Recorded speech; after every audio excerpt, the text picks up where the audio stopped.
საქართველოს იუსტიციის უმაღლესი საბჭოსა და საქართველოს უზენაესი სასამართლოს თავმჯდომარე ნინო გვენეტაძე თანამდებობას ტოვებს.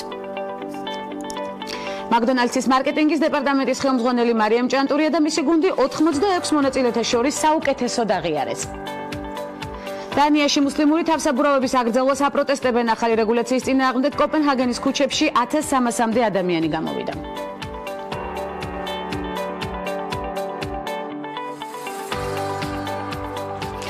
ამერიკის ყოფილი პირველი ლედი სახელმწიფო მდივანი და პრეზიდენტობის კანდიდატი ჰილარი კლინტონი რეჟისორ სტივენ სპილბერგთან ერთად ახალ ფილმზე იწყებს მუშაობას. ფილმი ელიან უეისის წიგნის The Woman's Hour: The Great Fight to Win the War ეკრანიზაცია იქნება, რომელიც გვიყვება ისტორიას იმაზე თუ როგორ იბრძოდნენ ქალები ხმის უფლების მოსაპოვებლად. ამ ეტაპზე პროექტი არც ერთ არხს არ შეუძენია, თუმცა მოლაპარაკებები მიმდინარეობს თითქმის ყველა გავლენიან კომპანიასთან. მათ შორის არის HBO, Netflix, Hulu და Amazon. ეს იქნება პირველი ფილმი, რომლის აღმასრულებელი პროდიუსერიც სწორედ ჰილარი კლინტონია.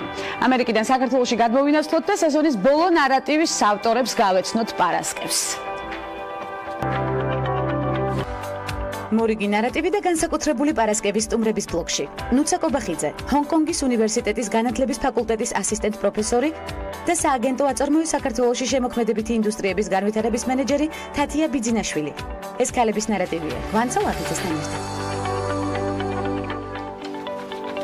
საქართველოს იუსტიციის უმაღლესი საბჭოსა და საქართველოს უზენაესი სასამართლოს თავმჯდომარე ნინო გვენეტაძე თანამდებობას ტოვებს. ამის შესახებ განცხადება უზენაესი სასამართლოს ვებ-გვერდზე გავრცელდა. როგორც განცხადებაში ენათქვამი, გვენეტაძე თანამდებობას ჯანმრთელობის მდგომარეობის გამოტოვებს, რომელიც მოითხოვს რამდენიმე თვიან კურნალობას საზღვარგარეთ. საქართველოს იუსტიციის უმაღლესი საბჭოსა და საქართველოს უზენაესი სასამართლოს თავმჯდომარე ქალბატონი ნინო გვენეტაძე ავრცელებს განცხადებას ჯანმრთელობის მდგომარეობის შესახებ, რომელიც მოითხოვს რამდენიმე თვიან კურნალობას საზღვარგარეთ. ნინო გვენეტაძე მადლობას უხდის კოლეგებს ნაყოფიერი თანამშრომლობისთვის და გამოთქვამს იმედს, რომ ქართული მართლმსაჯულება ღირსეულად უზრუნველყოფს ადამიანის უფლებების დაცვას, ღირსეულად მოემსახურება კანონის უზენაესობასა და სამართლიანობის დამკვიდრებას. წერია გვენეტაძის განცხადებაში. ნინო გვენეტაძეს ჯანმრთელობას გამოჯანმრთელებას სწრაფ ბადებში უსურვებს ხადია და შემდეგ აუცილებლად ვისაუბრებთ შედეგებზეც. გვენეტაძის მიერ შევსებული ქონებრივი დეკლარაციების მიხედვით მან 2015-2017 წლებში ჯამში 418.119 ლარი გამოიმუშავა. მოსამართლეთა ანაზღაურების კანონის მიხედვით უზენაესი სასამართლოს თავმჯდომარის თანამდებობრივი სარგო თვეში 7.000 ლარია, ეს წელიწადში 84.000 ლარს შეადგენს, თუმცა ფაქტობრივად გვენეტაძე ყოველწლიურად ამაზე გაცილებით მეტ შემოსავალს იღებდა. საერთო ჯამში გვენეტაძემ დანამატების სახით 2015-2017 წლებში 138.000 ლარი აიღო. 3-6 აგვისტოს იურიდიულ საკითხთა კომიტეტის თავმჯდომარე ეკაბესელია გერმანიის ქალაქ ფრაიბურგს ეწევა, სადაც მაქს პლანკის უცხოეთის და საერთაშორისო სისხლის სამართლის ინსტიტუტში გაიმართება საერთაშორისო კონფერენცია თემაზე სისხლის სამართლის რეფორმები პოსტსაბჭოთა საქართველოში და უკრაინაში. საქართველოსა და უკრაინის კანონმდებლობების ჰარმონიზაცია, ევროკავშირის ქვეყნების კანონმდებლობასთან 25 წლის დამოუკიდებლობის შედეგები. ეკაბესელია კონფერენციაში მონაწილეობას საპატიო სტუმრის სტატუსით მიიღებს და ღონისძიების მონაწილეებს მისასალმებელი სიტყვით მიმართავს. იურიდიულ საკითხთა კომიტეტის თავმჯდომარე კონფერენციაზე ასევე მოხსენებით წარდგება და საქართველოს სისხლის სამართლის სისტემაში ბოლო პერიოდში განხორციელებულ რეფორმებზეც ისაუბრებს. კონფერენციის მსვლელობისას განხილული იქნება სხვადასხვა საკითხები, მათ შორის სამართალწარმოების ტრანსფორმაცია საქართველოში და სისხლის სამართლებრივი პოლიტიკის ტენდენციები. მაკდონალდსის მარკეტინგის დეპარტამენტის ხელმძღვანელი მარიამ ჭანტურია და მისი გუნდი 86 მონაწილეთა შორის საუკეთესოდ აღიარეს. საამაყო ინფორმაცია, პირველი საპატიო ადგილი მარიამ ჭანტურიას გუნდმა მიუნხენში მაკდონალდსის საერთაშორისო ვორქშოპზე მოიპოვა. ერთკვირიანი ვორქშოპი ივნისში Worldwide Hamburger Marketing University-ში იმართებოდა გვახსოვს, სადაც მსოფლიოს მასშტაბით 40-მდე ქვეყნის მაკდონალდსის 86 მარკეტინგის მენეჯერი მონაწილეობდა. ვორქშოპის ფარგლებში გუნდებს დაევალათ 3 დღე ღამეში მარკეტინგული გეგმის შედგენა, რომელიც სპეციალურად მოწვეულმა მაკდონალდსის წამყვანმა სენიორ მენეჯერებმა განიხილეს და გამოუვლინეს გამარჯვებული. Worldwide Hamburger Marketing University 50 წელია არსებობს და უზრუნველყოფს მაკდონალდსის მსოფლიო ქსელის მენეჯერების აღზრდას და განვითარებას. აფხაზური ენის შესასწავლად ახალი ანიმაციური ელექტრონული პროგრამა შეიქმნა, რომლის პრეზენტაციაც თბილისში გაიმართა, როგორც აფხაზეთის მთავრობის თავმჯდომარემ ვახტანგ ყოლბაიამ თქვა, პროექტის მიზანი აფხაზური ენის კულტურისა და იდენტობის შენარჩუნება და მის განვითარებაზე ზრუნვა. აფხაზური ენის შემსწავლელი პროგრამის ავტორი ირმა ოსია გახლავთ. პროგრამა ნდობის აღდგენისა და შერიგების საკითხებში აფხაზეთის ავტონომიური რესპუბლიკის მინისტრის აპარატის სპეციალური პროგრამის ფარგლებში შეიქმნა. 2-19 აგვისტოს ავსტრალიაში ერთ-ერთი უძველესი მელბურნის საერთაშორისო კინოფესტივალი გაიმართა გაიმართება, სადაც ქართული ფილმები იქნება წარმოდგენილი. კინოფესტივალზე 7 და 12 აგვისტოს აჩვენებენ ანა ურუშაძის მრავალი საერთაშორისო ჯილდოს მფლობელ ფილმს საშიში დედა. 9 და 17 აგვისტოს კი რატი წითელაძის მოკლემეტრაჟიანი ფილმის სოციუმის პატიმარი ჩვენება გაიმართება. აღსანიშნავია ისიც, რომ სოციუმის პატიმარი ევროპული კინოაკადემიის ნომინანტი გახლავთ. ევროპული კინოაკადემიის რიგით 31 დაჯილდოების ცერემონია 15 დეკემბერს ესპანეთის ქალაქ სევილიაში გაიმართება. ველიც, რა თქმა უნდა, მოუთმელად გამარჯვებას ცხადია. მელბურნის საერთაშორისო კინოფესტივალი 1952 წლიდან იმართება, ვიცით და დღემდე ერთ-ერთი ყველაზე პრესტიჟული ღონისძიებაა კინოსფეროში. მეგან მარკლის უახლოესი მეგობარი, ამერიკული კინოსა და ტელევიზიის ვარსკვლავი, მის მსოფლიოს ტიტულის მფლობელი და თანამედროვეების ერთ-ერთი ყველაზე მოთხოვნადი ვარსკვლავი პრიანკა ჩოპრა ქართული დიზაინერების საყურით პოზირებს. დრაკონის ფორმის საყურე პრიანკას ცნობილი გამოცემის Harper's Bazaar-ის გადაღებებზე უკეთია. ვიდეოში მსახიობი ამბობს, რომ ეს მისი ფავორიტი სამკაულია. დრაკონის ფორმის ულამაზესი საყურე ნათია ხუციშვილისა და ლაკო ბუკიას კოლაბორაცია გახლავთ. ნათია მის ლაკოს კოლექციისთვის შექმნა მისი სამკაულით ამ დრომდე არაერთი ქართველი და უცხოელი სელებრიტი გვინახავს, მათ შორის კეთი პერი და ჯიჯი ჰადიდი გაგვიხილავს ცხადია ქალების ნარატივის არეალშიც. პრიანკა ჩოპრა მის მსოფლიოს ტიტულის მფლობელი ინდოელი მსახიობი, ბოლოს დროს განსაკუთრებულად პოპულარულია, ვიცით, ის სასექსის ჰერცოგინიას მეგან მარკლის უახლოესი მეგობარია. და საინტერესო წიგნის პრეზენტაცია და სტუმარი, რომლის ნარატივმაც უკვე ბევრს მისცა мотивация, ჯერ კიდევ გადაცემის არსებობის საწყისში მახსოვს მორიგი გამოწვევებით და შედეგებით რამდენიმე წამში.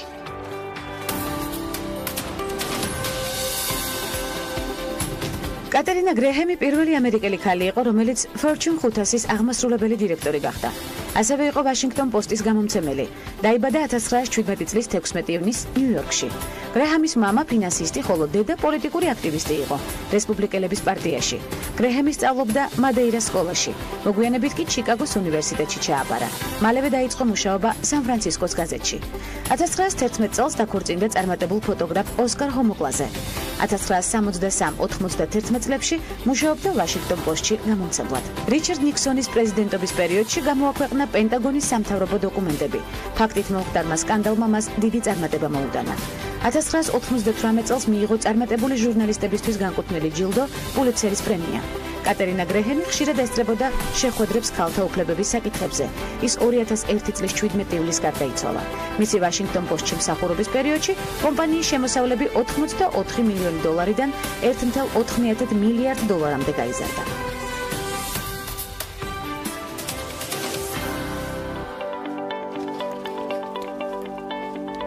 მრავალგზის მიღებული ჯილდო და გამოცდილება, რომელიც უკვე გავიზიარეთ რამდენიმე ხნის წინ და მორიგი წარმატების ძიებაში შედეგზე ორიენტირებული და სამაგალითო ამბის თხრობა გველის ცხადია, ჰონკონგის უნივერსიტეტის განათლების ფაკულტეტის ასისტენტ პროფესორი ნუცა კობახიძე მორიგი ნარატივით გადაცემის ფარგლებში.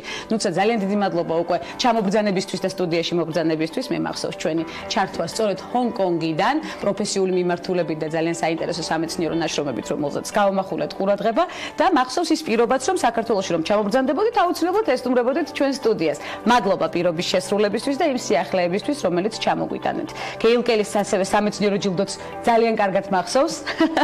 ესეც მინდა აღვნიშნო და ისევ მეამაყება ცხადია. კიდევ რა არის თქვენი კვლევის საგანი და სამეცნიერო ნაშრომების საზღვრებ გარეთ, სანამ უკვე წიგნის პრეზენტაციაზე გადავალთ, რომელიც საქმიდევს წინ პირდაპირ მაგიდაზე და რომელსაც სიღრმისეულად განვიხილავთ ცხადია.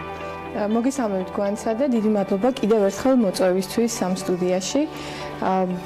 აქ ამ წიგნის პრეზენტაციისთვის ვარ ძირითადად ჩამოსული საქართველოში, თუმცა ცხადია რომ მუშაობ სხვა თემებზეც. ძირითადად მაინტერესებს განათლების პრივატიზაციის საკითხი, რეპეტიტორობის საკითხი, რომელსაც ვიკვლევ არა მხოლოდ საქართველოში, არამედ ყოფილი პოსტსაბჭოთა სივრცის ქვეყნებში, ასევე სამხრეთ აღმოსავლეთ აზიაში, ჰონკონგში, ჩინეთში, მიანმარში, ბირმაში და ასევე მუშაობ მასშტაბთა პროფესიული განვითარების საკითხებზე, მასშტაბთა იდენტობაზე, საერთაშორისო კვლევების მიმართულებით და ასე შემდეგ. ჩამონათვალი არის ძალიან ვრცელი, მე მახსოვს მაშინაც და კიდევ საომავლო გეგმები და შედეგზე ორიენტირებაც განვიხილეთ და ძალიან ბევრი შედეგი უკვე ჩამოვიტანეთ საქართველოში. მასწავლებლები როგორც რეპეტიტორები, რეპეტიტორობის ბაზრის დინამიკა საქართველოში. წიგნის პრეზენტაცია, რომელიც გუშინ გაიმართა, როგორც ვიცი. რა მთავარი გამოწვევები აღმოჩნდა შიგნით? რეპეტიტორობა არის ძალიან ისეთი მწვავე საკითხი, არა მხოლოდ საქართველოში, არამედ მთელი მსოფლიოს მასშტაბით. თითქმის არ არის ქვეყანა მცირე გამონაკლისით, თქვათ სკანდინავიის ქვეყნებით, სადაც ეს თემა, ანუ ესეთი მასშტაბები არ იყოს რეპეტიტორობის, ანუ ძალიან აქტუალური საკითხია და საქართველოში ეს ბევრს გვაღელვებს. კონკრეტულად ამ წიგნში არის განხილული მასწავლებლები, როგორც რეპეტიტორები, თუ რა გავლენას ახდენს რეპეტიტორობა მასწავლებელთა პროფესიულ ცხოვრებაზე, სკოლაში განათლების ხარისხზე და საერთოდ სასკოლო სისტემაზე. რეპეტიტორობის აუცილებლობა ნიშნავს თუ არა იმას, რომ სკოლებში არის ამის ნაკლებობა სწორედ. აი ეს არის ძალიან საინტერესო პარალელი და რა გამოწვევების წინ დგას სწორედ საქართველოს ამ კუთხით, ვიცი რომ თქვენი კვლევის ერთ-ერთი მთავარი საგანი იყო სწორედ დისერტაციაზე მუშაობის დროს. მადლობა გვანცა, ამ კითხვას ხშირად მეკითხებიან, რომ ხომ არ ნიშნავს ის რომ ძალიან დიდი მოთხოვნაა რეპეტიტორობაზე, რომ თქვა სკოლა ვერ ასრულებს თავის ფუნქციას. კიც და არაც. კი, რა თქმა უნდა, იმიტომ რომ თქვა თუ არ მოსწონს მშობელს განათლების ხარისხი, ის მიმართავს რეპეტიტორობას როგორც დამატებით სერვისს.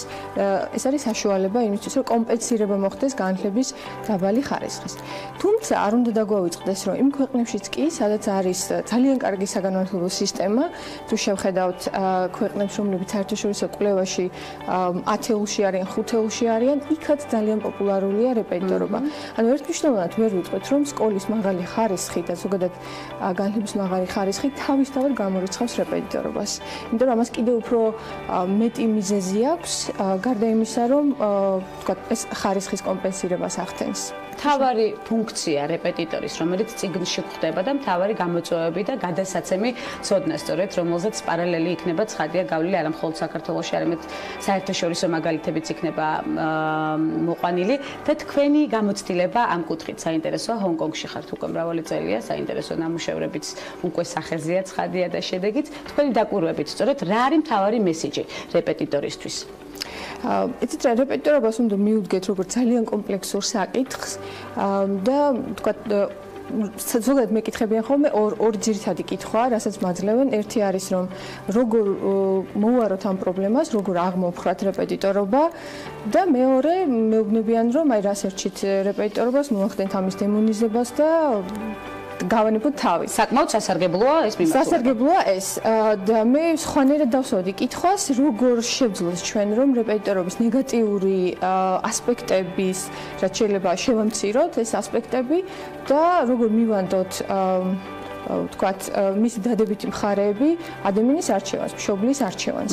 ამიტომ უნდა ვისაუბროთ იმ ნეგატიურ ასპექტებზე, რომელსაც რეპეტიტორობა ქმნის სასკოლო ცხოვრებაში, მასწავლებლისთვის, მშობლისთვის, მოსწავლისთვის და ზუსტად ამაზე ვილაპარაკე მე გუშინ პრეზენტაციაზე, სადაც უამრავი ადამიანი სტუმრობდა პრეზენტაციას, ესეც უნდა აღინიშნოს და ინტერესი გამოიხატა ძალიან დიდი. და ასევე დადებითი ასპექტები, რა თქმა უნდა წინ წამოვწიოთ რეპეტიტორობასთან დაკავშირებით. მაგალითად, რეპეტიტორობა ეხმარება მოსწავლეს, ისწავლოს უკეთ, დაეწიოს თავის თანატოლებს, მასწავლებლებს აძლევს საშუალებას, რომ პროფესიაში დარჩნენ, იმიტომ რომ თქვენიცით იმ ქვეყნებში, სადაც მასწავლებელთა ხელფასები არის დაბალი, განსაკუთრებით პოპულარულია რეპეტიტორობა, მასწავლებლებს აქვს თავად ინტერესი იყვნენ რეპეტიტორები და ძალიან ბევრისთვის კომფორტულია მშობელსაც თუ ვიგულისხმებთ ამ შემთხვევაში ეს ძალიან კომფორტული. რა თქმა უნდა, განსა, მაგრამ მინდა ასევე აღნიშნო და კვლევამაც დაადასტურა, რომ მასწავლებლებისთვის ეს არ არის მხოლოდ სასიამოვნო პროცესი, იმიტომ რომ აი თუ იდენტობას შევხედავთ, ხომ მას ორმაგი იდენტობა აქვს, ერთი მხრივ არის მასწავლებელი, მეორე მხრივ არის რეპეტიტორი. ეს ნიშნავს, რომ ორი სამსახური აქვს მასწავლებელს, ჯერ სკოლაში მუშაობს, შემდეგ კერძოდ ამზადებს, რაც უზარმაზარ შრომას მოითხოვს, ფიზიკურ გადაღლას იწვევს, რაც თავისთავად უარყოფითად მოქმედებს სკოლაში დახარჯულ ენერგიაზე, მასწავლებლის მომზადებაზე, როდესაც ის თქვა საკლასო ოთახში შედის. ამიტომ მე ვფიქრობ, რომ ჯობია რომ საქართველოში და საერთოდ იმ ქვეყნებში, სადაც მასწავლებლები არიან რეპეტიტორები, თუმცა სხვა ბაზარზე არსებობენ სხვა პროვაიდერებიც, ასე არ იყოს. ჩვენ უნდა შევეცადოთ შევქმნათ ისეთი სისტემა, სადაც მასწავლებლები ეკონომიკურად არ იქნებიან დაინტერესებული რეპეტიტორობით და მთელ თავის ძალისხმევას მოახმარენ სკოლას. ნუცა, ჰონკონგის მაგალითი რომ მოვიყვანოთ ანაზღაურების კუთხით, როგორია პედაგოგების დაფასება და ანაზღაურება, სწორედ აი იმ კონტექსტში განვიხილოთ, რომელიც დადგა დღეს განხილვის საგნად სწორედ წიგნში ასახული რეალობის გამო.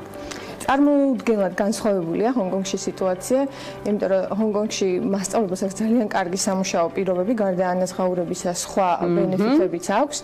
ამიტომ მასწავლებლები არ არიან დაინტერესებულები იყვნენ რეპეტიტორები, თუმცა არსებობს ბაზარზე პროვაიდერები, კომპანიები და ძალიან პოპულარულია რეპეტიტორობა. ოღონდ ეს არის გადასული კომპანიების პასუხისმგებლობაზე.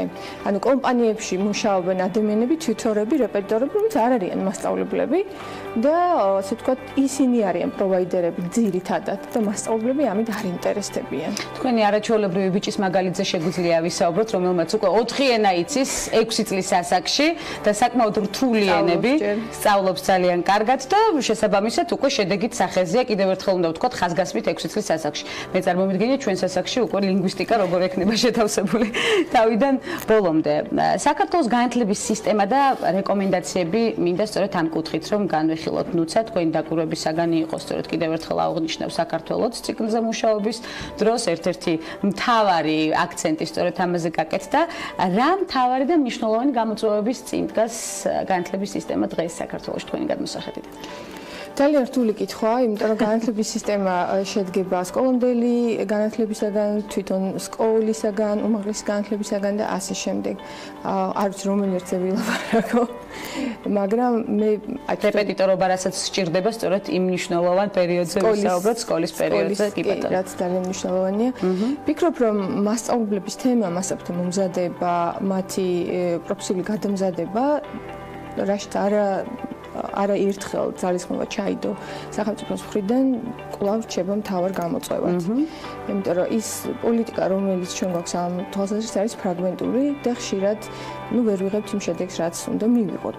ერთი მხრივ ეს არ არის ესეთი ადვილი და უცებ ვერ დავინახავთ ამ შედეგებს, მაგრამ ვფიქრობ, რომ ეს არის ჩვენი პრიორიტეტი, მასწავლებლთა მომზადება, პროფესიული განვითარება, რომ რაღაცნაირად ხარისხი განათლების აიწიოს. და პროცესი კიდევ უფრო უნდა გაცოცხლდეს. რა თქმა უნდა, იმიტომ რომ ეს უნდა იყოს პრიორიტეტი ჩემი აზრით, იმიტომ რომ განათლებაში ბევრი პრიორიტეტი არსებობს და ხშირად არის რომ ეს პრიორიტეტების გადანაცვლება გვიჭირს ხოლმე. ეს უნდა იყოს პრიორიტეტი და არსებობენ ქვეყნები, რომელმაც ეს ძალიან კარგად შეძლეს. მაგალითად, სინგაპურს აქვს შესანიშნავი მასწავლებლთა პროფესიული განვითარების სისტემა. და იგივე ვთქვათ იაპონიას, ჰონგ-კონგსაც და ჩვენ უნდა ვისწავლოთ ამ გამოცდილებას. საერთაშორისო მაგალითები უნდა ავიღოთ და მოვარგოთ რა თქმა უნდა ჩვენს პრიორიტეტი.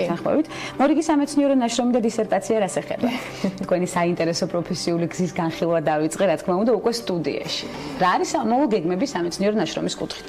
ეხლა ამ მომენტში მუშაობ მიანმარის მთავრობისთვის, იუნესკოს ეგიდით და ასევე ვიკვლევთ რეპეტიტორობას მიანმარში და ეხლა წიგნს წერთ, რომელიც აგვისტოს ბოლოს იქნება უკვე მზად, რომელიც ეხება მასწავლებლებს როგორც რეპეტიტორებს მიანმარში. სიტუაცია რაღაც გარკვეული ასპექტით მსგავსია საქართველოსთან, მაგრამ რა თქმა უნდა კულტურული თავისებურებების გათვალისწინებით ჩემთვის სიახლე იყო ეს და ძალიან დიდი ინტერესი იყო საერთაშორისო ორგანიზაციების მხრივ, ასევე მთავრობის მხრივ, რომ ესე იგი ჩვენთვის შეეკვეთათ ეს კვლევა და დიაგნოსტირება მომხდარიყო იმისა, რა ხდება და როგორია ვთქვათ სამომავლო პერსპექტივები. შედეგებზეც აუცილებლად ვისაუბრებ და გაგვიმხელთ ცხადია ძალიან მახარებს თქვენთან თანამშრომლობა. მე ვიცი რომ კიდევ ერთი განსაკუთრებული პროექტი უკავშირდება საქართველოს, სწორედ ეს მახარებს რომ მიუხედავად სიშორისა საქართველოს ნამდვილად არის აქტიურად ჩართული თქვენ საომავლო გეგმებში და ცოდნის რეალიზება და სარგებლის მოტანა სწორედ თქვენ სამშობლოზე ხდება, რა მთავარი და საინტერესო პროექტი გველოდება კიდევ უახლოეს მომავალში, რომელიც საქართველოსთან არის კვლავ კავშირში.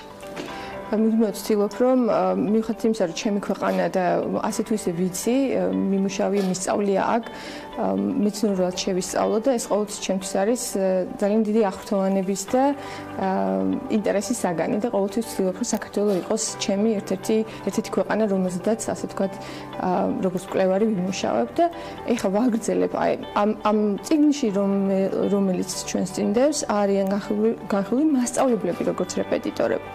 მაგრამ ასევე რეპეტიტორები არიან, თქვათ, კომპანიები, არსებობენ ცენტრები, მომზადების ცენტრები და მე მაინტერესებს ამ კვლევაში შემოვზღუდე ჩემი არეალი და მხოლოდ მასწავლებლებზე მქონდა ყურადღება გამახვილებული, მაგრამ მინდა რომ შევისწავლო ის კომპანიები და ის ორგანიზაციები, რომლებიც ბაზარზე, ასე ვთქვათ, კონკურენციას უწევენ მასწავლებლებს და ვინ არიან და როგორ ვითარდება ეს ბაზარი და რამდენად უზრუნველყოფს ეს განათლების ხარისხის ამაღლებას ან პირიქით. მორიგი გამოწვევები დაისახა სწორედ ქალების ნარატივში ანონსით, ძალიან საინტერესოა ეს კუთხე. ძალიან დიდი მადლობა ნუცა მობრძანებისთვის და იმისთვის, რომ პირობა შევასრულოთ. კიდევ ერთხელ უნდა აღინიშნოს და კიდევ ველოდებით თქვენთან შეხვედრა სხვადასხვა ლოკაციაზე. ცხადია, გელგელის როგორც აღნიშნე სამეცნიერო ჯილდო კიდევ მიამაყება და კიდევ ველოდები მორიგ ჯილდოს დარწმუნებული ვარ, ესეც გვექნება განსახილველი უახლოეს მომავალში. მადლობა მამოტივირებელი დიალოგისთვის. ნუცა კობახიძე ჰონკონგის უნივერსიტეტის განათლების ფაკულტეტის ასისტენტ პროფესორი სტუმრობდა გადაცემას ქალების ნარატივი. მცირე სარეკლამო ბლოკის შემდეგ უცხოეთში განვითარებული მოვლენებით ბრუნდებით, საინტერესო საკითხებზე ვამახვილებთ ცხადია ყურადღებას და მორიგ საინტერესო სტუმარს ვარით ქალების ნარატივის სერიალში დაგმოვიდეთ.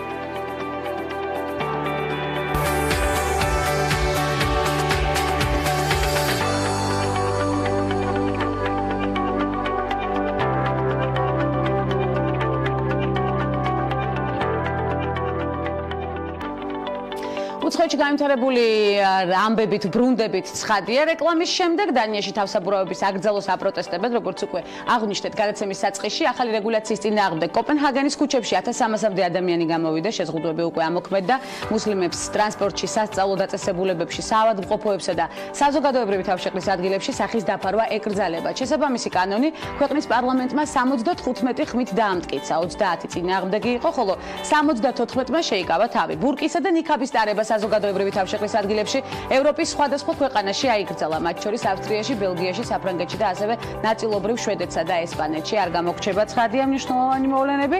ტექნოლოგიური გიგანტები ამერიკის შეერთებული შტატების სენატის წინაშე 5 სექტემბერს წარსდგებიან Facebook-ის, Twitter-ის და Google-ის ხელმძღვანელები ამერიკელი კანონმდებლების შეკითხვებს უპასუხებენ. ამის შესახებ Reuters-ი წერს, სენატორების განმარტებით სოციალური მედიის გიგანტებთან შეხვედრის მიზანი იმის გამოაშკარავება იქნება, თუ რას აკეთებენ Facebook-ში, Twitter-სა და Google-ში. უცხო ქვეყნების საინფორმაციო თავდასხმების ახსაკვეთად ცხადია, სენატის დაზვერვის კომიტეტის თავმჯდომარე რესპუბლიკელი სენატორი რიჩარდ ბარი განმარტავს, რომ რუსეთის საინფორმაციო ოპერაციები ამერიკული დემოკრატიის საფუძვლებს ზიანს აყენებს. 1 აგვისტოს ამერიკის სენატში გამართული სხდომისას კანონმდებლებმა ხაზი გაუსვეს, რომ საფრთხე იმაზე დიდია, ვიდრე 2016 და 2018 წლის არჩევნებში ჩარევაა. მათი თქმით, ეს საკითხი ეროვნული უსაფრთხოების ერთ-ერთი მთავარი გამოწვევაა. ილონ მასკი ამასობაში საზოგადოებას სიურპრიზებით ნამდვილად ანებიურებს და ხშირად ბევრ თავსატეხსაც უჩენს, ვიცით, თუმცა ამჯერად საქმე კარგ სიახლეს ეხება. ბიზნეს მაგნატი Tesla-ს მოდელებში ვიდეო თამაშების ინტეგრაციას გეგმავს, მან დეველოპერებს თანამშრომლობისგან მოუწოდა და აღნიშნა, რომ Tesla-ს ავტომობილისთვის ადაპტირებული ვიდეო თამაშების შექმნა ნებისმიერ მსურველს შეუძლია, თავად კი მზადაა. თითოეული წინადადება განიხილოს. ჩვენ გვინდა შევქმნათ მხიარული და გასართობი ვიდეო თამაშები, რომლებიც ერთად იქნება ინტეგრირებული ავტომობილის ცენტრალურ სენსორულ ეკრანსა და ტელეფონში, წერს ილონ მასკი Twitter-ის საკუთარ გვერდზე. მისივე თქმით, ახალი ვიდეო თამაშები მარტივი და კრეატიული უნდა იყოს, დააველოდებით მასკის ახალ გამოგონებას ცხადია და აღფრთოვანებულები შევხვდებით. Google ჩინეთისთვის სპეციალურ საძიებო სისტემას ქმნის. Google მუშაობს სპეციალური საძიებო სისტემის პროექტზე, რომელიც ხელმისაწვდომი მხოლოდ ჩინეთისთვის იქნება. პროექტის სახელწოდებით Dragonfly ჩინურ ცენზურაზე იქნება დაქვემდებარებული და დაბლოკავს ისეთ ინფორმაციებს, როგორებიცაა ადამიანის უფლებები, რელიგია და სხვა მსგავსი საკითხები. Google ჩინეთს თავაზობს სპეციალურ მობილურ აპლიკაციას, რომელიც ჩინეთის მოქალაქეებს გაფილტრულ ინფორმაციას მიაწვდის. კომპანიამ უკვე შექმნა საჩვენებელი პროგრამები სახელწოდებით Maotai და Longfei. პროექტები Google-მა ჩინეთის მთავრობას მიაწოდა. პროგრამის ქსელში ჩაშვებასთან დაკავშირებით კი კომპანია პასუხს უახლოესი 6 თვის განმავლობაში მიიღებს. Google ცენზურის გამო ჩინეთმა 2010 წელს დაბლოკა. გვახსოვს, ასევე ქვეყნის მთავრობას დაბლოკილი აქვს Facebook-ი, Twitter-ი და Instagram-ი. Apple-ის აქციები 31%-ით გაიზარდა. Apple-ის პროგრამული უზრუნველყოფისა და სერვისის მომსახურეობის შემოსავლებმა მესამე კვარტალში 31%-იანი ზრდა 9.55 მილიარდი დოლარი დაჩვენა. CNBC-ის ინფორმაციით, Apple-ს საბაზრო ღირებულება 2%-ით აქვს შემუშავებული, კომპანიის შემოსავლები კი სმარტფონების გაყიდვით 1%-ით გაიზარდა, რაც 342 მილიონ დოლარს შეადგენს. კომპანიის აღმასრულებელი დირექტორის ტიმ კუკის განცხადებით, iPhone X-ი, რომლის ღირებულება 999 დოლარიდან იწყება, ვიცით, გასულ კვარტალში ყველაზე პოპულარული და ხშირად გაყიდვადი სმარტფონი გახდათ. კომპანია გეგმავს 2020 წლისთვის შემოსავლები 14 მილიარდ დოლარამდე გაზარდოს, რაც ამჟამინდელ შემოსავლებს ორჯერ აღემატება. კომპანიაში აღნიშნავენ, რომ ამერიკასა და ჩინეთს შორის ტარიფების ცვლილებები Apple-ს ზიანს არ აყენებს, რადგან კომპანიას ტარიფების ცვლილებების გავლენა შესწავლილი აქვს. Apple-ს ამჟამიდელი ღირებულება $973 მილიარდ შეადგენს და კომპანია აგრძელებს ბრძოლას გახდეს პირველი ტრილიონდოლარიანი კომპანია, ვიცით რომ ეს მიზანი მას გააჩნია. მოდის სფერო დღითი დღე უფრო და უფრო მოიცავს ხელოვნების სხვა დარგებს, ამას ჩვენს მომდევნო სტუმართან ერთადაც გავივლით. ამის დასტურია ფეხსაცმელებისა და აქსესუარების ბრენდის Wensis, ახალი ფეხსაცმელებისა და აქსესუარების ბრენდის ძალიან საინტერესო კოლაბორაცია დავარქმევდი ასე ვან გოგის ამსტერდამის მუზეუმთან სხვათა შორის თითოეული ფეხსაცმლის ხაზი შთაგონებულია ჰოლანდიელი მხატვრის 4-ვე ნამუშევრით, მათ შორის თავის ქალა, ზესუმზირა, ნუშის ყვავილი და ვან გოგის ავტოპორტრეტი. გარდა ამისა, Wensis ახალი კოლექცია მოიცავს მაისურებს, ქურთუკებს, ბეისბოლის ქუდებს და ჩანთებს. ახალი კოლექცია საზოგადოებისთვის ხელმისაწვდომი 3 აგვისტოდან იქნება, ანუ დღეიდან ჩაეშვა გაყიდვაში და აუცილებლად უნდა ვიაქტიუროთ კიდეც. ის გაიყიდება როგორც ინტერნეტ მაღაზიებში, ისე მუზეუმში. სექტემბერში Prop Story ბრიტანეთში გამართავს აუქციონს, რომელზეც გასაყიდად გამოიტანენ ვარსკვლავური ომების პერსონაჟის Han Solo-s კოსტიუმს, მისი საწყისი ფასი $1,000,000 იქნება. აუქციონზე გასაყიდი კოსტიუმი მსახიობს მეხუთე ეპიზოდში ეცვა. თაყვანისმცემლებს კარგად ახსოვთ ცხადია ეს კოსტიუმი. ამავე აუქციონზე გაიყიდება Kate Winslet-ის ტანსაცმელი, რომელიც მას Titanic-ის გადაღებისას ეცვა. ასევე მებრძოლთა კლუბის პერსონაჟის Tyler Durden-ის ტანსაცმელი. და მორიგი საინტერესო ინფორმაცია ქალების ნარატივის სერიალში ზაფხულის სეზონის ბოლო თვე სულ რამდენიმე დღეა დაიწყო. დარწმუნებული ვარ, ბევრმა თქვენგანმა უკვე იცის, სად გაატაროს ეს თვე, თუმცა სეზონის ბოლო გადაცემაში საინტერესო რჩევებს იმასთან დაკავშირებით, თუ სად შეიძლება ზაფხულის ყველაზე ცხელი თვე გაატაროთ, ანუკა ჯოხაძე Business Insider-ის სტატიაზე დაყრდნობით მოგვაწვდის. Განცა გამარჯობა. მოგესალმები ანუკა. აგვისტო მოგეხსენება, რომ ერთ-ერთი პოპულარული თვეა მოგზაურობისთვის. მილიონობით ადამიანი სწორედ ამ თვის განმავლობაში იწყებს მოგზაურობას სხვადასხვა ქვეყნებში. დამეთანხმები, რომ ადვილი ნამდვილად არ არის სამოგზაურო ტურის შერჩევა. როდესაც ინტერნეტ სივრცეში სასურველი ლოკაციის შერჩევას ვიწყებთ, ვფიქრობთ ამინდზე, დასაბინავებელი ადგილის ფასზე, დაგეგმილ ღონისძიებებზე და კიდევ მრავალ დეტალზე, რათა ჩვენი მოგზაურობით მაქსიმალურად კმაყოფილები დავრჩეთ. ერთ-ერთი ასეთი მიმართულება, რომელსაც Business Insider-ი გვთავაზობს, მაკინოს კუნძულია, რომელიც მიჩიგანის შტატში მდებარეობს. კუნძულის ვიზიტორებს საშუალება აქვთ მზიან ამინდში ისეთი აქტივობებით დაკავდნენ, როგორიცაა ნავით სეირნობა, თევზაობა ან თუნდაც პარაშუტით. კარგია პარაშუტით ფრენა ნამდვილად, ანუკა იმის გათვალისწინებით, რომ აგვისტო ტურისტები დატვირთული თვეა ვიცით, მაკინოს კუნძულზე რამე სხვა გასართობი ღონისძიებაც ხომ არ არის დაგეგმილი.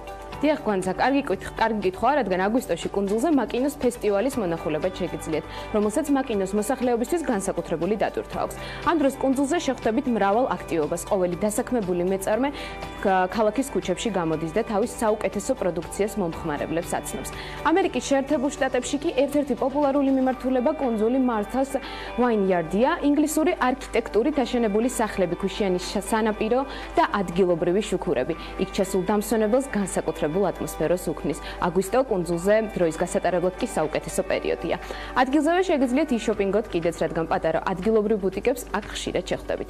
Business Insider-ი ამ თვეში ასევე პუერტო-რიკოს აღმოსავლეთით მდებარე კუნძულის ენგუილას მონახულებასაც გვირჩევს. ენგუილაზე 33 კეთილმოწყობილ ქვიშის სანაპიროს და მასზე განთავსებულ ბუნგალოებსაც შეხვდებით. შემდეგი გაჩერება კი ესპანეთია, კერძოდ კი ბარსელონა, რომლის მონახულებაც წელიწადის ნებისმიერ დროს შეგიძლიათ. თუმცა აგვისტოში ამ ქალაქში განსაკუთრებულია. სხვადასხვა კაფეები, ბარები, მაღაზიები და ფერადი არქიტექტურა. ეს ყველაფერი დამსვენებლის ყურადღებას ჩასვლისთანავე იქცევს. როგორც მოგზაურები ამბობენ, ეს ის ქალაქია, სადაც 3 კვირის გატარებაც კი შეგიძლიათ. მათი თქმით, უბრალოდ შეუძლებელია მოგბეზრდეს ბარსელონაში მოგზაურობა. ბარსელონასთან ერთად აგვისტოში მოსანახულებელი ადგილების სიაში შრი-ლანკაც მოხვდა. ძალიან კარგი ჩამონათვალია ანუკა, ვიზიტორი, რომელიც შრი-ლანკაში წასვლას გადაწყვეტს, მიმდინარე თვეში რა სანახაობა და აქტივობები დახვდება, ესეც ძალიან სასარგებლო ინფორმაციაა დამეთანხმები აგვისტოს თვისთვის. განსა შეიძლება ითქვას, ერთ-ერთი ეგზოტიკური მიმართულება სწორედ ცენტრალურ შრი-ლანკაში მდებარე ქალაქი კენდია, რომელსაც აგვისტოში მრავალი ტურისტი ადგილობრივი ბუდისტური დღესასწაულის სანახავად სტუმრობს. კოსტიუმირებული სპილოები, დრამების პერფორმანსი და ცეცხლთან ცეკვა. ეს ტრადიციული ფესტივალი ქალაქის ერთ-ერთი მახასიათებელია. ამ ფესტივალის გარდა ქალაქში ბოტანიკური ბაღების, ტბებისა და ჩაის პლანტაციების ნახვაც შეგიძლიათ. შეგიძლიათ. და ბოლოს პოლონეთი, კერძოდ კი კრაკოვი ღამის ცხოვრების მოყვარულებისთვის ერთ-ერთი საინტერესო ლოკაციაა. თუმცა ღამის ცხოვრებასთან ერთად ადგილზე მრავალ კულტურულ სანახაობასაც ნახავთ. ასე რომ აგვისტოში მოსანახულებელი ლოკაციების ჩამონათვალი ნამდვილად ვრცელია თუ რომელ მიმართულებას აერჩიოთ მიმდინარე თვეს არჩევანი თქვენთვის მოგვინდია. ანუკა დავირაზმეთ და წავედით. ეს იყო ანუკა ჯოხაძე პოზიტიური ინფორმაციით. უღრმესი მადლობა მას ქალების ნარატივში გაერთიანებისთვის. ჩვენი ყურადღების კონცენტრირება კი კინოინდუსტრიის განვითარებას და სფეროში გამოწვევების ირგვლივ ტრიალებს მორიგი სტუმრის მოლოდინში რამდენიმე წამი გავა დაგველოდეთ.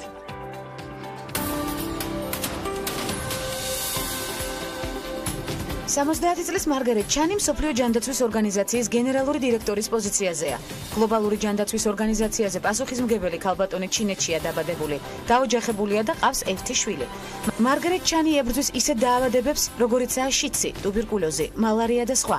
მარგარეტი აღნიშნულ პოზიციაზე მეორე ვადით აირჩიეს. მსოფლიოს ჯანდაცვის ორგანიზაციის ხელმძღვანელი მსოფლიოში ყველაზე ძლიერ ეპიდემიას ებოლას გადააწყდა, რომელმაც უკვე რამდენიმე ათასი ადამიანის სიცოცხლე შეიწირა.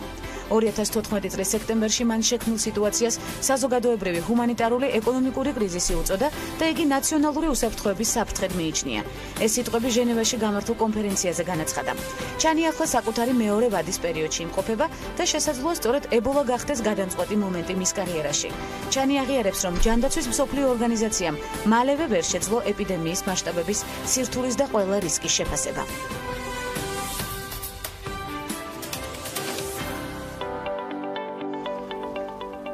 აწარმოეს საქართველოში და ბევრი სასარგებლო პროექტი, რომელიც ქალების ნარატივის ყურადღების ცენტრში არაერთხელ მოექცა, მორიგი გადადგმული ნაბიჯი და სამომავლო გეგმა სააგენტოს ფარგლებში საინტერესო ამბის თხრობით განვიხილოთ. თათია ბიძინაშვილი, სააგენტო აწარმოეს საქართველოში შემოქმედებითი ინდუსტრიების განვითარების მენეჯერი, სტუმრობს გადაცემას. უღრმესი მადლობა მას მობრძანებისთვის და სტუდიის გალამაზებისთვის. ძალიან საინტერესო თემაზე უნდა ვისაუბროთ.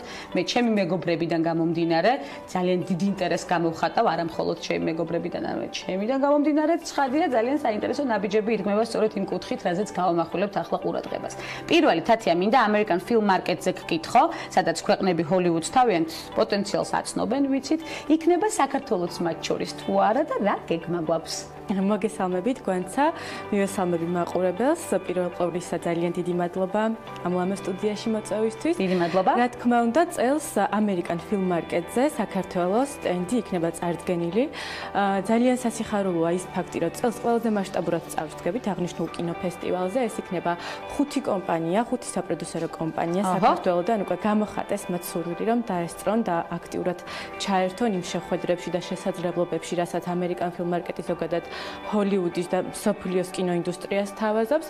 რა თქმა უნდა, გადაიღეს საქართველოში იქნება წარდგენილი თავისი ყველა იმ პრეფერენციით, რასაც ჩვენ საერთაშორისო კინო პროდიუსერებს თავაზობთ და ასევე რამდენიმე დამოუკიდებელი პროდიუსერიც მიიღებს მონაწილეობას, რაც ასევე ძალიან სასიხარულოა. იმედი გვაქვს, რომ ჩვენი სტენდი ძალიან აქტიური იქნება, ისეთი როგორც არასდროს არ ყოფილა. შესაბამისად, ველოდებით ძალიან სულ მოუთქმელად შეიძლება ითქვას. თათია, კონკრეტულ პროდიუსერებთან, ჰოლივუდის ლოკაციის მენეჯერებთან თუ არის დაგეგმილი შეხვედრა წინასწარ? რა თქმა უნდა, აქვე აღვნიშნავ, რომ ჩვენ ივლისის თვეში ჩამოყვანილი გვყავდა 6 ამერიკელი პროდიუსერი და ასევე location მენეჯერები, მათ მოიარეს სრულიად საქართველო, მათთან ჰქონდა ყოველდღიური და ყოველწამიერი კონტაქტი, ძალიან განხილვისფერო იყო ყველა დეტალი, რასაც ზოგადად საქართველოს თავაზობს კინოინდუსტრიას. რა თქმა უნდა, ჩვენ გვექნება შეხვედრები, ისინი ასე ვთქვათ, გამოთქვეს სურვილი, რომ შუამდგომ გაგვიწიონ არაერთ კომპანიაში და უკვე გვაქვს ჩანიშნული შეხვედრა ისეთ დიდ კინოინდუსტრიის წარმომადგენლებთან, როგორიც არის Paramount Pictures-ი, HBO, Disney და ასე შემდეგ. ანუ ჩვენ გვექნება შესაძლებლობა, რომ გავაკეთოთ ძალიან ყოვლისმომცველი პრეზენტაციები არა მხოლოდ ფილმი ჯორჯიას შესახებ, არამედ ზოგადად საქართველოს როგორც ქვეყნის შესახებ, რაც ასევე აწევს ცხადია, ამის ძალიან კარგი მაგალითები გვაქვს უკვე კინოინდუსტრიის ფარგლებში თუ ჩავჯდებით. ძალიან ბევრი საინტერესო რეჟისორის ნამუშევარი, რომელიც მსოფლიოში უკვე ცნობილია და ძალიან ბევრი საინტერესო კოპროდუქცია, რომელიც საქართველოში ხორციელდება. ამაზე მინდა სწორედ გავმახვილო ყურადღება. სექტემბერში ერთი ჩინური და ერთი ინდური პროექტის განხორციელებაც დაიწყება, რომლის საინვესტიციო ღირებულება მე როგორც მახსოვს, თუ სწორად მახსოვს 5 მილიონი ამერიკული დოლარია. ვინაიდან ჩინური პროექტი უკვე მიმდინარეობს და ისინი როგორც მოგეხსენებათ უკვე დაახლოებით 40 გადასაღები დღეა მუშაობენ მუშაობენ ძალიან აქტიურად და 10 დღეში დამთავრდება გადაღებები. თავიდან პროექტი გულისხმობდა 4 მილიონი ლარის ინვესტიციას საქართველოში, მაგრამ მას შემდეგ, რაც მათ ნახეს საქართველო, როგორც გადასაღები ლოკაცია, როგორც ის სერვისები, რომელსაც პროდაქშენ კომპანიები სთავაზობენ, მათ გადაწყვიტეს, რომ გააორმაგონ ეს თანხა და უფრო მეტი ინვესტიცია ჩადონ საქართველოში, ვიდრე აქამდე დაგეგმილი ჰქონდა. შესაბამისად, გადაღებები მიმდინარეობს ორ პარალელურ რეჟიმში, სხვადასხვა ლოკაციებზე და ძალიან სასიხარულოა ეს ჩვენთვის, იმიტომ რომ ჩინეთის ბაზარი ასევე ძალიან უმნიშვნელოვანესი, უმსხვილესი ბაზარი არის ჩვენთვის და რა თქმა უნდა, მათი საქართველოში შემოყვანა იქნება ჩვენი პირადი წარმატება და ქვეყნის წარმატება, იმიტომ რომ მათ სწორედ ეხლა დაიწყეს საზღვარგარეთ გადაღებები, მათთვის აქამდე როგორც კულტურიდან გამომდინარე არ იყო, ასე ვთქვათ, ტენდენცია ის რომ გასულიყვნენ თავიანთ ქვეყნის გარეთ, მაგრამ სწორედ ეხლა დაიწყეს და ჩვენ მაქსიმალურად მორგებული ვართ, რომ დავანახოთ და შევთავაზოთ ის უპირატესობები, რაც მათთვის არის მნიშვნელოვანი. ცაცია და კინორეჟისორებიც აქტიურობენ საქართველოსთან ინტერესით და თანამშრომლობის ძალიან აქტიურობენ. ჩვენ როგორც მოგეხსენებათ, წელს ვიყავით პეკინის საერთაშორისო კინოფესტივალზე, წელს საქართველოს პირველად მიიღო აღნიშნულ კინოფესტივალზე მონაწილეობა და ინტერესი იმაზე ბევრად დიდი იყო, ვიდრე წარმოგვედგინა. იქვე დავამყარეთ კონტაქტები და მათ გაიცნეს საქართველოს როგორც გადასაღები ლოკაცია. აქტიურად გეგმავთ, რომ მომავალშიც ჰონკონგი იქნება თუ პეკინი მივიღოთ სათანამშრომლო ნუსხა ძალიან დიდია. კი ბატონო, მივიღოთ მონაწილეობა, რა თქმა უნდა, გამომდინარე იქიდან, რა მასშტაბის პროექტები შემოვა, როგორი ტენდენცია იქნება მათიდან, რამდენად ვიქნებით ჩვენ მზადი იმისთვის, რომ მათი მოთხოვნები შევასრულოთ. ეს ყველაფერი არის მოთხოვნა მიწოდება, მოგეხსენებათ. შესაბამისად, ძალიან დიდი კონკურენცია არის ქვეყნებს შორის. გადაიღეს საქართველოში, დაინერგა 2 წლის წინ და ჩვენ და უკვე ძალიან ბევრი პროექტი გაქვთ ხარჯზე, ეს აუცილებლად უნდა აღინიშნოს ხაზგასმით. ჩვენ თვითონ ოპტიმისტური გათვლებითაც კი ვერ ვიოცნებებდით ესეთ შედეგებს, რაც დღეს დადო, გადაიღეს საქართველოს პროგრამამ. სააგენტო აწარმოებს საქართველოში თავისი სრულიად მთელი გუნდით ძალიან მოტივირებულად მუშაობს იმაზე, რომ საქართველოში მეტი და მეტი ინვესტიცია შემოვიდეს ამ კუთხით. შესაბამისად, იმედი გვაქვს, რომ დაგეგმილ შედეგებს მივაღწევთ. ეშრიბეითის შესაძლებლობებით ძალიან დიდია, ძალიან მახარებს სწორედ აი ეს წარმატებული ნაბიჯები, რომელიც გადაიდგა უკვე ამ 2 წლის განმავლობაში და ძალიან ბევრი სამომავლო გეგმაა დასახული, სწორედ რომელსაც განვიხილავთ არაერთგზის სხვადასხვა ლოკაციაზე. ფლორენციაში მოდის ჩვენებაზეც მინდა აუცილებლად გკითხოთ, იყავით ახლა ხანს, შევაფასოთ მოდის ტენდენციები, ეთერს გარეთ საუბრობდით დემნა გვასალიას წარმატებაზე და არა მხოლოდ ძალიან დიდი შესაძლებლობები გაიხსნა ამ მიმართულებითაც და თქვენი ჩართულობა არა მხოლოდ კინოინდუსტრიაზეა კონცენტრირებული, არამედ მოდაზეც. ზოგადად შემოქმედებითი ინდუსტრიების განვითარებაზე, დიახ. დემნა გვასალია აღნიშნეთ და აქვე მინდა ვთქვა, რომ ეს იქნება მოდა თუ კინო, მნიშვნელობა არ აქვს, ორივე ინდუსტრია ძალიან დიდ მნიშვნელობას იჩენს არა მხოლოდ თვითონ ინდუსტრიის განვითარებაში, არამედ ამ შემთხვევაში იწევს ქვეყნის ცნობადობა, რაც ასევე ჯაჭვურ რეაქციაში, როგორც ტურიზმთან, ასევე კულტურასთან, შესაბამისად, აი ეს არ არის მხოლოდ ერთი ინდუსტრიის განვითარება, მას აქვს ძალიან დიდი გადადინების ეფექტი, რამაც შეიძლება ეკონომიკური ზრდა სხვადასხვა სფეროებში გამოიწვიოს. რაც შეეხება ფლორენციაში ჩვენს ვიზიტს, უნდა აღინიშნოს, რომ თუ კი 3 წლის წინ ჩვენ შევხედავთ და ტენდენციაზე გვაქვს საუბარი, მოდაში რა ხდებოდა? რა თქმა უნდა, აქტიურობდნენ ის fashion week-ები, რომელიც ჩვენ გვაქვს, თბილისის fashion week-ი და Mercedes-Benz fashion week-ი, მაგრამ რაც შეეხება ბაიერებისგან და საერთაშორისო ბაიერებისგან აქტიურობა, ეს წამოვიდა ბოლო 2 სეზონია აქტიურად. ანუ აქამდე თუ კი ისინი ჩამოვიდოდნენ, ჩვენ ვიწვევდით, გვჭირდებოდა ძალიან ბევრი კომუნიკაცია, რომ დაგვეთანხმებინა ისინი ჩამოსვლაზე საქართველოში. წელს უკვე იმდენად დიდი იყო სურვილი თვითონ ბაიერებისგან და იმდენად მრავალრიცხოვანი იყო ეს სურვილი, რომ ჩვენ შეგვეძლო უკვე, რომ ამ გვერდშია ძალიან წარმატებული კომპანიები და უკვე არჩევანის საშუალება გადმოვიდა საქართველოზე. გაყიდვებმაც რა თქმა უნდა თავისი ციფრები დადო ეკონომიკაში, რაც შეეხება თვითონ მაღალი ციფრები. ბოლო 2 სეზონს თუ შევხედავთ, გაყიდვების საერთო რაოდენობა 1,200,000 საჭარბებს, რაც მოდის ინდუსტრიისთვის ნამდვილად ძალიან შედეგიანი რიცხვი არის. სახეზეა ნამდვილად წარმატებული. დიახ, რაც შეეხება ფლორენციას, ეს იყო მამაკაცის ხაზის მიმართულებით ყველაზე დიდი მოდის გამოფენა. საპატიო სტუმრად იყო წარდგენილი საქართველო. თუ კი თქვა 3 წლის წინ ჩვენ არც გქონდა გეგმაში ის, რომ ზოგადად საქართველო მოხდებოდა და ქართველი დიზაინერები ამ ტიპის ღონისძიებაზე, წელს მათ საქართველო აღიარეს საპატიო ქვეყნის სტატუსით, რაც ნიშნავდა იმას, რომ გადმოგვცეს სრულიად უფასოდ სივრცე, რომელიც ქართულმა მხარემ მოაწყო პეტრე ოცხელის ნამუშევრებით და დიზაინით, ძალიან ლამაზი გამოიყენა საკმაოდ პროდუქტიულად, ნამდვილად ასე. ძალიან ლამაზი კონცეფცია შეიქმნა და აქ წარდგენილი მქონდა როგორც მოდა, ასევე საქართველოს კულტურა, ტურისტული პოტენციალი და რა თქმა უნდა გადაიღეს საქართველო და გადაიღეს საქართველოს ლოკაციები. დაინტერესება ძალიან დიდი იყო, შედეგებიც უკვე გვაქვს და შესაბამისად კმაყოფილები ვართ ნამდვილად ამ ღონისძიებით. თათია, ძალიან დიდი მადლობა ნამდვილად პროდუქტიული საუბრისთვის და დიალოგისთვის, იმ мотиваციისთვის, რომელიც მოგვეცით და იმ შედეგისთვის, რომელსაც აღწევთ ძალიან მცირე ხანში. მოგვეცემა ჩვენ კიდევ არაერთი საუბრის საშუალება. ცხადია, უღრმესი მადლობა სწორედ ასეთი საინტერესო გადმოცემისთვის, იმ ბენეფიტების, რომელიც ნამდვილად საამაყოა მსოფლიო მასშტაბით. თათია ბიძინაშვილი, სააგენტო აწარმოების საქართველოს შემოქმედების ინდუსტრიების განვითარების მენეჯერი სტუმრობდა გადაცემას ქალების ნარატივი. ასეთი იყო სეზონის და ჩემი ბოლო ნარატივი გადაცემის ფარგლებში აგვისტოსთვის შესაფერის განწყობას გისურვებთ. ცხადია, აგვისტო აბით გამორჩეული იყოს და სექტემბერში ახალი შესაძლებლობებისთვის და გამოწვევებისთვის ვემზადებით, აქაც ხაზგასმით უნდა ვთქვათ. მთავარია შედეგი და ჯანსაღი დამოკიდებულება, შეხვედრის ლოკაციას არსებითი მნიშვნელობა არ აქვს. მთავარია პოზიტიურად შევხვდებით ერთმანეთს, აუცილებლად და სასიამოვნო თავგადასავლებით სავსე, აუცილებლად აი მეთანხმება კიდეც თათია. აგვისტო უნდა იყოს, თანაც სანუკა ჯოხაძე მოგვაწოდა ამის შესახებ ამომწურავი ინფორმაცია აგვისტოსთვის დასაგეგმი. კარგი ლოკაციები გვაქვს შერჩეული. ბედნიერ და წარმატებულ დღეს და აგვისტოს გისურვებთ.